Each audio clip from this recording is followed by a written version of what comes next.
Multan Pakistan Peoples party جنوبی پنجاب کی general council کا اجلاس صدر پیپلز پارٹی جنوبی پنجاب اور سابق گورنر پنجاب مخدوم احمد محمود کی زیر صدارت میں منعقد ہوا۔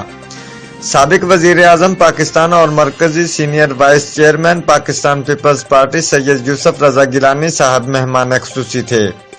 اجلاس میں پیپلز پارٹی جنوبی پنجاب کی general secretary Natasha Daultana, senior نائب صدر خواجہ رضوان عالم، ڈویژنل صدور، ڈویژنل جنرل سیکرٹری، ضلعی صدور اور جنرل سیکرٹری صاحبان کے علاوہ اراکین قومی اسمبلی نوابزادہ افتخار احمد خان، ملک رضا ربانی کھر، مار ارشاد احمد سیال، محترمہ ہینا ربانی کھر، ایم پی اے سید علی حیدر گیلانی، سابق اراکین قومی اسمبلی سید عبدالقادر گیلانی، سید علی موسیٰ گیلانی، محمود حیات کوچی خان، سید احمد مجتبیٰ گیلانی نے شرکت کی۔